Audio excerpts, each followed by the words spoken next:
This video breaks down one of the most intense relay races of the year, the women's 4x100 meters final at the World Athletics U20 Championships. You'll see how Jamaica managed to outperform the United States, not just through speed, but through superior execution in every exchange zone. We'll analyze each leg of the race, highlight the key technical moments, and explain exactly where the race was won and lost. If you want to understand how elite relays are really decided, this breakdown will give you a clear, detailed perspective. For the Swiss team, Timea Rankel into Leah Thalmann, Chloe Rabach, and Alicia Massini. Rabach and Massini. And the Jamaican team, so slick with their baton changes yesterday. Shnoya Michaela Douglas leading off into Aliyah Baker, Brianna Campbell, and Ilana Reid bringing it home. For the US team, this is Jade Brown leading them off. She will hand to Santera James, Avery Lewis, and Taylor Schneer bringing it home. Alexandra Stoilova will lead off the Australian quartet, handing the baton to Tori Lewis, silver medalist in the 200 yesterday, Olivia Rose Inkster, and Jessica Milat. And for the Puerto Rican team, Legne Echevarria, handing into Frances Colon, Amanda Andino, and Karina Franceschi. For the Ukrainian team, this is Anna Karandakova. We'll hand it over to Diana Miroshnichenko, Juliana Stepaniuk, and Alina Kishkina. The Polish team, Olivia Zimolag, she will hand over to Klaudia Kristatek, Inga Kanitska, and Jagoda Zukowska. On your marks. Pattern changes so crucial.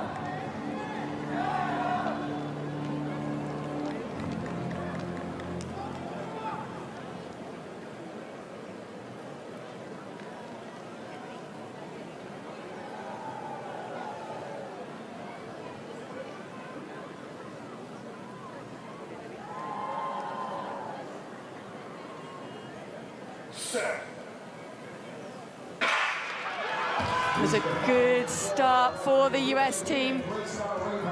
They are blazing around, trying to make up the ground on the Jamaican team outside of them into the first changeover. Good changeover for the Jamaicans, a little bit sticky on the Americans. That enabled the Australians to get back into the competition on their inside. Here's this changeover. Again, great changeover from the Jamaicans, a good changeover, and better, I think, from the Americans. Swiss team are also right up in there. This is where the Jamaicans were ahead at this point yesterday. And the American runner's gone too soon. That puts the Australian team in the lead, but Alana Reid, a look across, puts it into full throttle charging for that line and brings home that gold medal for Jamaica.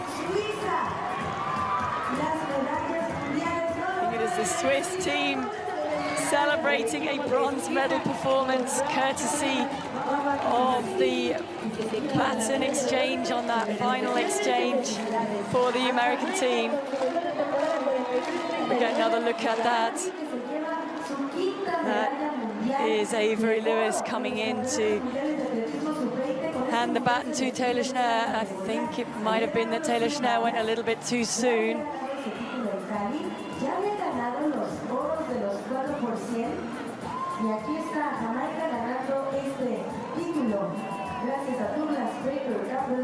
So there is the result. It was a gold medal performance for Jamaica. Australian taking the silver, and the Swiss team, and you can see what it means to them to take that bronze medal. When you watch an Olympic or World Championships senior relay 4x1, you have to remember that they train all year round as a squad together. These have qualified in the last few weeks and have maybe only trained together since they got into Lima. So it's a little bit rough and ready at times, and the checkpoints and the takeoffs also betray a little bit of nerves of youth, don't they? I think when we watch the USA on this last leg, that's what happened. Yeah, Went too soon. I think we are also hearing that there is a changeover under review for the Australian team Yes. at the moment as well. We did see yesterday just how well the Jamaicans did exchange the baton here. So you can see the outgoing US athlete Taylor Schneider does go a little bit too soon there, and she has to stop, break down, don't exchange the baton in time. That exchange was good there for Australia, and for Jamaica, extremely slick. Swiss chasing hard at this point. I don't think they could believe their luck, but The women's 4x100 meters relay final at the World Athletics U20 Championships in Lima delivered a race where execution outweighed raw speed and where the smallest technical margins ultimately decided the podium. While the United States entered as one of the strongest teams on paper, Jamaica demonstrated why relay racing is a discipline of its own, built on chemistry, timing, and discipline under pressure. From the gun, the opening leg set the structural foundation of the race.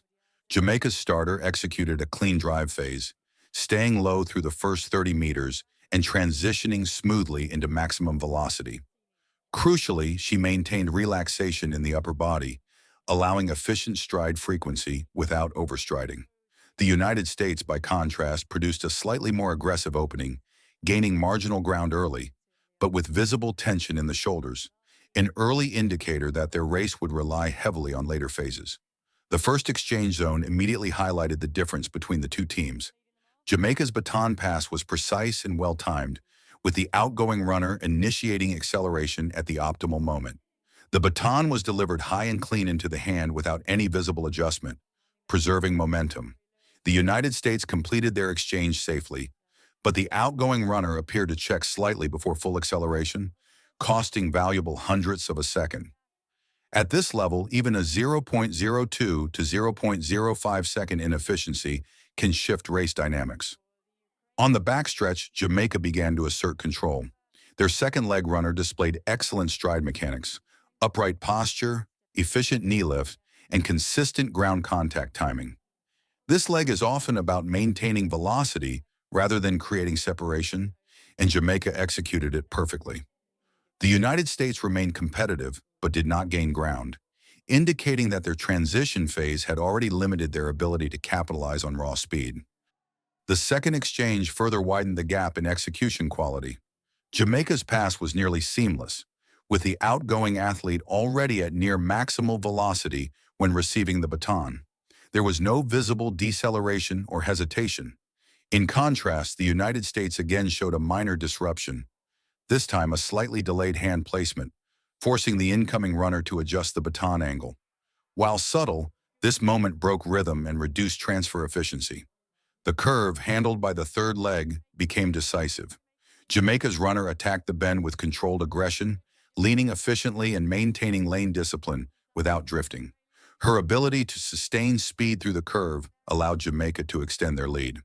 The United States' third leg was strong individually but lacked the same fluidity in transition from curve to straight, suggesting a minor inefficiency in stride pattern under centrifugal load.